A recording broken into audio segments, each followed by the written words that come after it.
اس میں 4 لوگ انہوں نے پنجاب سے لیے ہیں، جس میں شوکت بسرا ہیں، ظہیر بابر، عمر ڈار اور بہربانو قریشی۔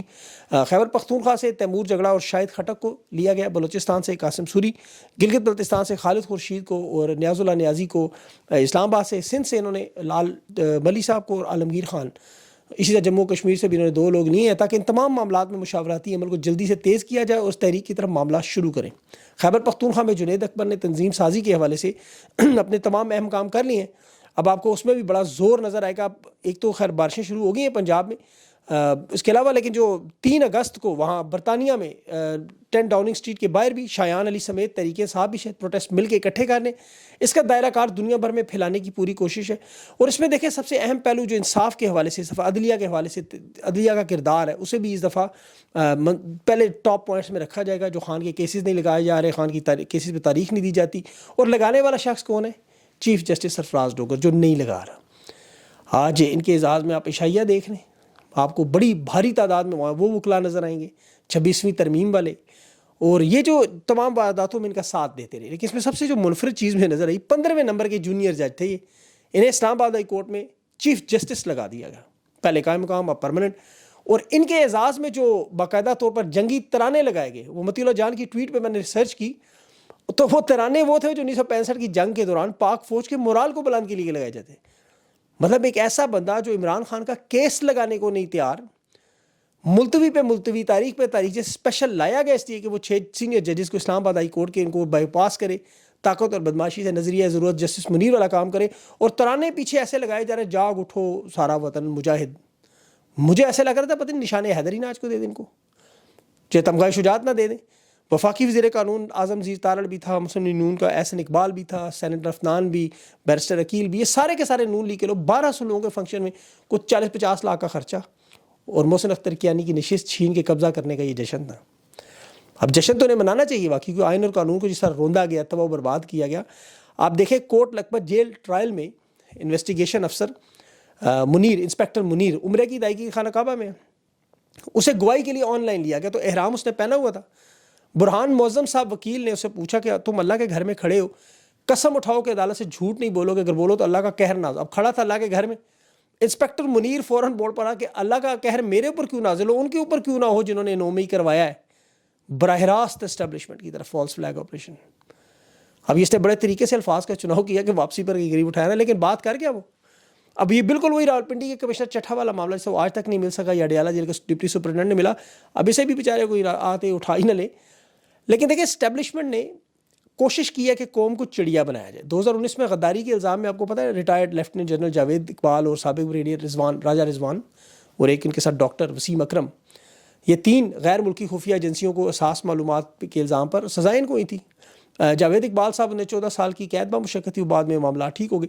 راجہ رضوان بریگیڈیئر اور ڈاکٹر وسیم، انہیں موت کی سزا سنائی گئی، اور باقاعدہ خبریں اس وقت صحافی انصار عباسی کی رپورٹ میں، جو کورٹ مارشل سمیت باقاعدہ جنگ سمیت تمام اخبارات میں تھی۔ آپ دیکھیں 2019 کی اخبارات، راجہ رضوان جو جرمنی میں پاکستان کا دفاعی اتاشی بھی تھا، یہ 10 اکتوبر 2018 کو اسلام آباد میں G10 سے اٹھایا تھا۔ پھر اس کے اہل خانہ جب ہائی کورٹ گئے، پھر وزارت دفاع نے بتایا کہ جی آفیشیل سیکرٹ ایکٹ کے تحت کارروائی ہو رہی ہے۔ اس وقت آپ ڈان پڑھیں، الجزیرہ پڑھیں، ویکیپیڈیا پہ دیکھیں، گوگل پہ ریسرچ کر لیں آپ، 24 نومبر 2019 کی خبر ہے کہ انہیں پھانسی کی سزا ہو چکی ہے۔ اب عمران خان نے جو ٹویٹ میں انکشاف کیا، یہ تو ایسوسیشن سے اڈیالہ جیل میں بیٹھے ہوئے ہیں۔ تو اب یہ 78 سال کی جب تاریخ کا مطالعہ کریں اور ان کے یہ دیکھیں، تو صرف اس ایک خبر سے آپ کو سارا معاملہ سمجھ آ جائے گا کہ 2019 میں پھانسی کی سزا ہو چکی ہے، بندہ زندہ اڈیالہ جیل میں اس وقت عیاشی کر ہے۔ یہ اسی لیے صحافیوں کو اڈیالہ جیل نہیں جانے دیتے کہ وہاں عمران خان کے ساتھ جو سلوک ہو رہا ہے وہ نظر نہ آئے۔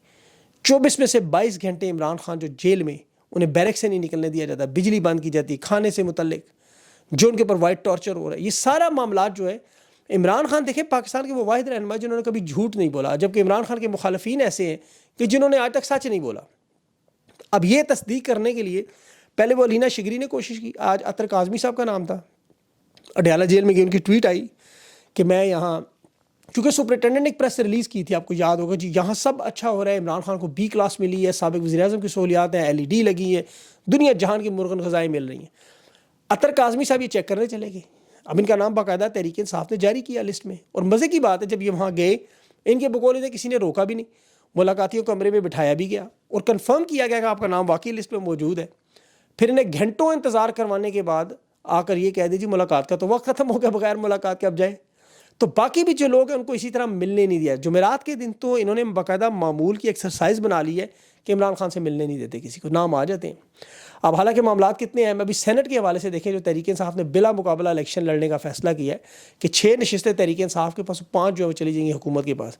میں نے اس پر بڑی تحقیق کی کہ تحریک انصاف نے ایسا کیوں کیا، مشاورت کے ذریعے کیا، بیرسٹر سیف کی لسٹ تھی، عمران خان کا جو حکم آیا، سارے انکشافات بہت سارے میرے سامنے آئے.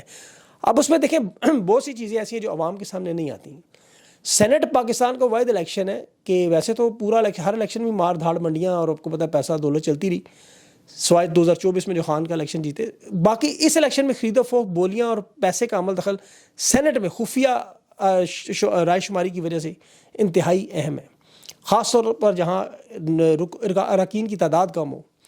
اب تحریک انصاف کے اس وقت 17 کے قریب لوگ ایسے ہیں جو جے یو آئی کے سینیٹر طلحہ کے پیسوں اور نون لیگ کے نیاز احمد صاحب اور ان کے باقی لوگوں جیسے امیر مقام کے بیٹے کے ان کے پیسوں سے یہ بڑے آرام سے یہ نشستیں نون لیگ اور جے یو آئی کو مل جانی تھیں.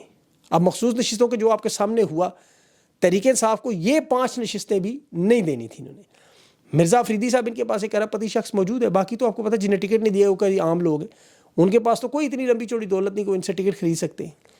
یہاں پر پی ٹی آئی کی جو پارلیمنٹیرینز ہیں، عوامی نیشنل پارٹی ہے، یہ لوگ پیپلز پارٹی کے ساتھ مل کے، اب تو جے یو آئی نے بھی نون لیگ سے اتحاد کیا ہوا ہے، تو تحریک انصاف ایک واحد جماعت تھی جو سولو فلائٹ پہ. اور یہاں الیکشن کمیشن نے دیکھے خیبر پختونخوا اسمبلی میں ابھی خواتین کی مخصوص نشستوں میں ایک دفعہ پھر اے این پی اور پی ٹی آئی کے درمیان اس دفعہ ٹاس کروایا.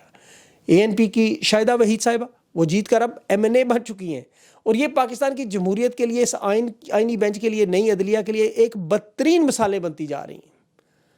اور یہ باقی صوبائی اسمبلی میں جو سینٹ سے ووٹ مانگیں گے وہ انہی لوگوں سے ہی مانگیں گے. اب پیپلز پارٹی کو سارے پروسیس میں ایک نشست اور مل جائے گی. مشال یوسف کی ثانیہ نشتر والی سیٹ ہے وہ کنفرم نظر آ رہی ہے. اب خیبر پختونخوا کی اسمبلی میں جو اجلاس 20 جولائی کو فیصل کریم کنڈی صاحب نے بلایا ہے، اب اس میں یہ دیکھا جائے گا یہ 16-17 لوگ جو ہیں تحریک انصاف ڈھونڈ رہی ہے جو جے یو آئی یا نون لیگ سے پیسے پکڑنے کی حامی بھرے. نون لیگ کا دعویٰ ہے 48 سے زیادہ لوگ ہیں، لیکن میں نے ریسرچ کیا 17 کے قریب بنتے ہیں. کوئی 1 کروڑ، کوئی 2 کروڑ، کوئی 3 کروڑ پہ تیار تھے لوگ. یہ پاکستان کی سب سے بدترین تاریخ رہی ہے. یقین کریں ہر پارٹی میں پاؤ گوشت کے لیے بھینسیں مارنے کے لوگ ہر جگہ موجود ہیں، اور یہ رہیں گے ہمیشہ. ابھی تحریک انصاف کے اندر بھی ایسے لوگ موجود ہیں، اور یہ عمران خان کے دور میں بھی تھے. بلکہ عمران خان کے ابھی آپ کو پتا ہے جب خود وہ عمران خان باہر تھے تو 9 مئی کے بعد جب اعلان کیا کہ جو لوگ نظریے پر کھڑے رہے 9 مئی کے بعد انہیں پارٹی میں واپس لیا جائے، عہدے دیے جائیں، تو ان میں بہت سے لوگ ایسے بھی ہیں جو ماضی میں باقاعدہ پیسے پکڑ کر ووٹ بیچتے رہے. اب میں ان کے نام نہیں لینا چاہتا، لیکن ایک تاریخ ہے جو پاکستان کی سیاست کی ایک بدنما تاریخ ہے. ان حالات میں دیکھیں معیشت میں بھی حفیظ شیخ صاحب کی جو ماہر معاشیات ہیں، بینکر ہیں، آئی ایم ایف سمیت دنیا کے بڑے اداروں میں، انہوں نے بڑی خطرناک خبر دی، بڑی خطرناک، کہ یہ 64% آبادی ہے نا نوجوانوں کی، جس کا ہم اکثر میں روز ذکر کرتا ہوں، اس میں 15 سال سے 24 سال تک کی عمر کے 1,80,00,000 نوجوان بالکل فارغ، نہ تعلیم، نہ ہنر، اور نہ ہی کوئی آگے راستہ نظر آ رہا ہے کہ کرنا کیا ہے. 1,80,00,000 اندازہ کریں، 24 کروڑ لوگوں کو جس طرح ریوڑ بنا کے ایک اسٹیڈیم میں رکھا گیا ہے، قدرتی آفات، بے روزگاری، مہنگائی جیسی درندوں کے سامنے چھوڑا گیا، اور وہاں عمرہ خوشیاں منا رہے ہیں، انجوائے کر رہے ہیں. اس وقت پورا پاکستان سیلاب میں ڈوبا ہے. پنجاب کے تو حالات آپ کو پتہ ہے، آج 24 گھنٹوں کی بارشوں کا دیکھیں 103 شہری جہاں بہت کو 400 جو ہے وہ شدید زخمی بھی ہیں. ایسے ایسے مناظر نظر آ رہے ہیں، گاڑیوں میں لوگ پھنسے ہوئے سیلاب میں، اور انتظامیہ دور دور تک نظر نہیں. سوات میں تو چلے وہ پہاڑی علاقہ تھا نا، کہہ رہے جی ریسکیو نہیں پہنچ سکتی، لیکن پھر بھی نااہلی تھی. یہاں دن دہاڑے میں کے پی کے وزیر خزانہ کا بیان دیکھ رہا تھا، انہوں نے کہا کہ موقع سیاست کا نہیں ہے، پنجاب کے لیے دعا کریں. دعائیں تو پاکستان کے سارے لوگ کرتے ہیں، عوام بیچاری ڈوبی ہوئی ہے، لیکن انتظامیہ غائب، ماں بھی غائب پنجاب کی اور اس کا باپ بھی غائب. ہیں وہ کدھر؟ آپ مری چلیں جائیں ڈھونڈ لیں. سارے کا سارا خاندان پروٹوکول میں جا رہا ہے سہانے موسم میں انجوائے کرنے، پکوڑے کھانے چائے کے ساتھ، اور وہ انتظامیہ شاید پتہ نہیں ان کے لیے کوئی پکوڑے تال رہے ہیں. ٹائٹینک کی ابھی میں نے ٹویٹ بھی کی، وہ ڈوبتے جہاز میں عمرہ میوزک سن رہے تھے، یا نیرو کا آپ نے سنا وہ چین کی بانسری بجا رہا تھا. میاں صاحب اس وقت پکوڑے اور چائے کے ساتھ انجوائے کر رہے ہیں، اور پنجاب میں ان کی امی، معاف کیجیے ان کی بیٹی پنجاب میں جو خود ساختہ امی، وہ بھی یہاں ہوں گی ضرور. تو مطلب حالات یہ ہے کہ ان لوگوں کے ہاتھوں میں آپ چڑھے ہوئے ہیں. تو اس لیے آپ کو تو اس وقت کوئی تحریک نظر آئے آپ کو ان کے خلاف نکلنا چاہیے. یہاں تو آپ کے لیے بہت بڑا پلیٹ فارم بن رہا ہے. تو اس میں ظاہر ہے ان کے انشاءاللہ آپ لوگوں کی جو کوشش ہوگی اسی سے معاملات جو ہیں بہتری کی طرف جائیں گے. اللہ پاکستان پہ رحم کرے. یقین کرے یہ حالات جو ہے وہ دیکھ کے دل دکھتا ہے، لیکن مایوسی نہیں ہوتی کہ انشاءاللہ اس میں اللہ تعالیٰ کی کوئی نہ کوئی بلیسنگ ان ڈسگائز ہوگی. خیر میں آپ کو پتہ ہے اس کا شر میں خیر رکھتا ہے اللہ. تو دعا بھی کیا کریں ساتھ کہ اللہ ان ظالموں سے آپ کی جان چھڑائے. اپنا خیال رکھیں. مجھے اجازت دیں. اللہ حافظ.